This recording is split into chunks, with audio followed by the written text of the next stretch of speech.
Bonjour ou bonsoir, tout dépend de la zone où vous êtes, au moment où vous suivez cette vidéo également. Je suis Yaya Goudiaby, depuis la Casamance au sud du Sénégal, et nous sommes dans Casa Eco TV, la chaîne qui vous parle d'agriculture, précisément d'arboriculture. Si c'est cela votre sens d'intérêt, votre centre d'intérêt, sachez que vous êtes au bon moment et au bon endroit. Aujourd'hui, nous allons vous parler je vais vous parler d'un sujet qui vous permettra de changer votre vision des choses. Oui, ça va vous aider à réussir dans votre projet agricole. Voilà, donc pour cela, je vais vous demander de s'abonner. Veuillez vous abonner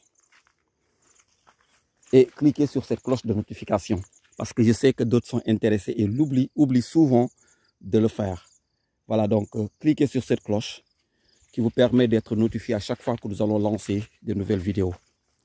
Voilà, donc c'est un conseil, en même temps partage, parce que moi je suis victime de cette chose-là qui a fait que très tôt je n'ai pas pu réussir à développer mon verger comme certains de mes amis. Parce que comme vous le savez, je le dis d'habitude, vous voyez de l'autre côté, tout au fond, mon verger s'arrête là. Il y a le verger de mon cousin. Celui-là, c'est son grand frère qui est là. Vous voyez que ces agrumes sont plus... Moi, de l'autre côté, c'est très bien développé. Et ici, puisqu'on on augmente au fur et à mesure, on ajoute... Voilà, donc vous voyez, de l'autre côté. Bon, là, c'est...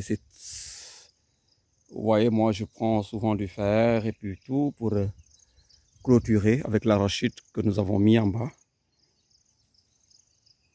Vous voyez de l'autre côté, bon, lui aussi, ce côté-là, c'est pas assez développé. C'est de l'autre côté, c'est beaucoup plus développé. C'est comme ça parce que le verger est grand. Quelqu'un qui fait 4 hectares, voilà. Ici, c'est 2 hectares et demi. Là, 4 hectares. Mon grand frère de même père, 2 hectares derrière moi. Donc, c'est un peu, voilà, compliqué. Maintenant, le sujet d'aujourd'hui concerne...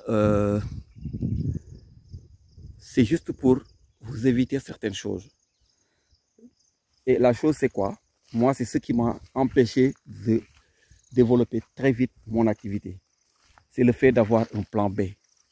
Oui, vous avez bien entendu, un plan B. Évitez d'avoir un plan B.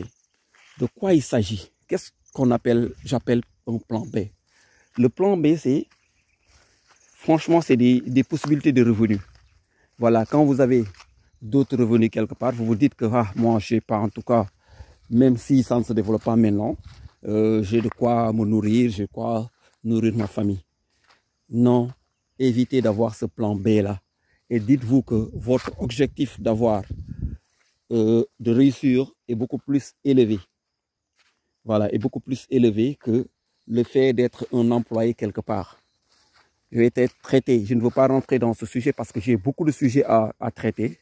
Pourquoi je vais vous dire, je vais faire une vidéo un séjour pour vous dire que pourquoi vous devez jamais être l'employé de quelqu'un. Voilà, c'est très important. Donc, évitez d'avoir un plan B parce que vous avez un bon salaire. Vous vous dites que non, bon, même si je ne réussis pas aujourd'hui, donc j'ai de quoi me nourrir, j'ai le temps. Non, vous n'avez pas le temps. Si aujourd'hui vous avez de quoi vous nourrir, est-ce que l'Afrique est en train de vivre paisiblement? Est-ce que vos frères africains, vos frères et sœurs à côté sont à l'aise? Je n'en suis pas sûr. Donc, ayez des rêves beaucoup plus élevés. Voilà, des rêves beaucoup plus grands. Et puis, oui, voilà, ayez des rêves beaucoup plus grands. Et vous allez voir que, vous allez vous dire que non, dans quelques années, je ne vous pousse pas à abandonner également. Parce que moi, je ne l'ai pas fait. Je ne vous ai jamais demandé d'abandonner ce que vous faites. N'abandonnez pas ce que vous faites, mais préparez-vous à faire une mutation. Donc, n'ayez pas un plan B. Ça doit être un plan, votre plan. Soit c'est votre emploi qui est votre plan numéro 1 et vous arrêtez là. Ou bien vous vous dites que je vais faire une mutation.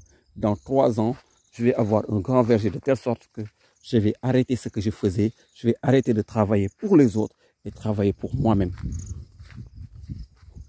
Voilà, donc c'est ça que j'appelle un plan B. Mais chaque fois que vous vous dites que non, en tout cas, moi, je ne suis pas dans le besoin, vous n'allez jamais réussir. Ou bien votre réussite sera très, très, très, très lente. Donc, évitez de vous dire que j'ai la possibilité de nourrir ma famille parce que j'ai un bon emploi. Oui, vous avez un bon emploi. Est-ce que le reste de l'Afrique en train de vivre, comme je l'ai dit, à l'aise? Non, non, non. Nous devons non seulement produire et transformer ce que nous produisons. Donc, mettez ce que vous faites, ce que vous aimez, parce que si vous êtes dans cette chaîne-là, c'est parce que c'est votre centre d'intérêt. Il y a des gens qui ne sont pas intéressés par l'agriculture. Non, je ne vous demande jamais de mettre l'agriculture comme plan A. Je ne vais jamais vous le demander. Voilà donc, regardez. Je suis devant une mandarine espagnole et vous regardez comment la production est. Ces mandarines qu'on nous dit qui ne peuvent pas pousser chez nous, qui deviennent orange, qui prennent la couleur orange. Donc, mettons l'agriculture comme plan A et commençons notre mutation et dites que dans